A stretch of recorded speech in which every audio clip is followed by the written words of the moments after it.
No, not. It didn't cause me a problem going back.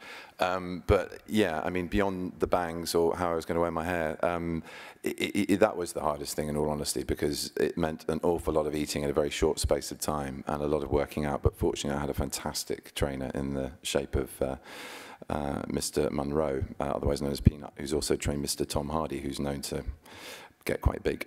And we worked together. We'd known each other through Tom on Tinker Tailor Soldier Spy. So that was a lovely thing, but a lot of hard work. And yet I really enjoyed it. I'd never been asked to before. It was very integral to the character. I had to have a strong physical shape and presence and be able to move at the same time. So I couldn't just be a stiff lump of muscle. I had to be able to kind of, you know, stretch and fling my arms and legs about a bit. And I loved all of that. I really, really enjoyed it. Although there was one stage where I ate about 4,000 calories a day and then carb depleted. This is so boring. I can't believe I'm saying this. And it's horrible. You turn into an absolute creature from hell because all the fuel you've been relying on to kind of get you through the workout disappears, and it's all about going whoop around the muscle. And it's just horrible, you know. I know how girls feel. Diets are shite.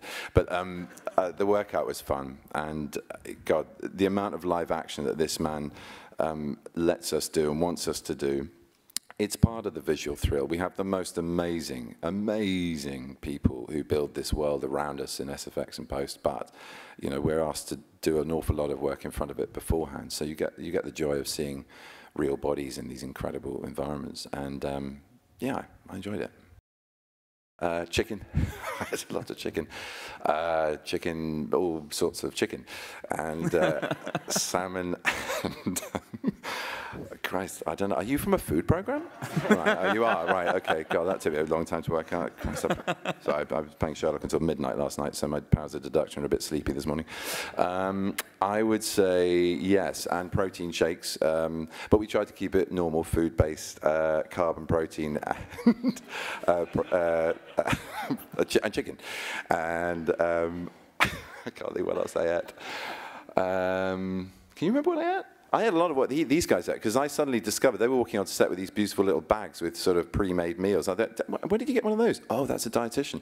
Oh, okay, can I have a dietitian? Yeah. Oh, okay, so I don't have to eat chicken and then more chicken, just because I was for like 2 weeks eating chicken, potatoes, and broccoli. When I was a kid and saw Star Wars for the first time, it blew my mind. Around the same time, I had friends who were huge fans of Star Trek, and I don't know if I was smart enough to get it or patient enough. What I loved about Star Wars was the visceral energy of it, the clarity of it, the kind of innocence and big heart of it.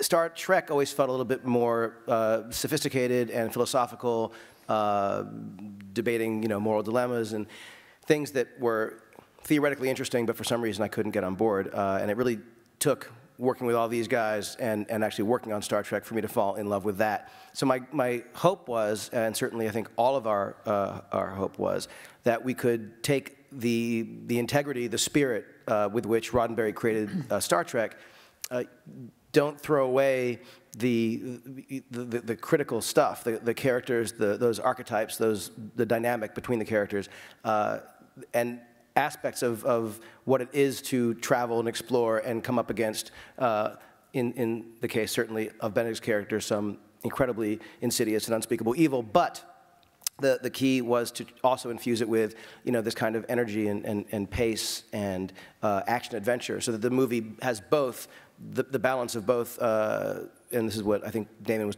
referring to earlier: the action and thrills, but also what Star Trek was in its early days, in the stuff that Zoe's mother loved. And in terms of Star Wars, it's early days and going forward, but obviously it's a completely different universe and feels like a very, very different tone and history and characters, and I don't feel that there's much of a overlap Venn diagram of the two. That, they were just in the voice of the 10-year-old. Okay. Let's hear it. Gosh. How you've grown. You had nothing to worry about.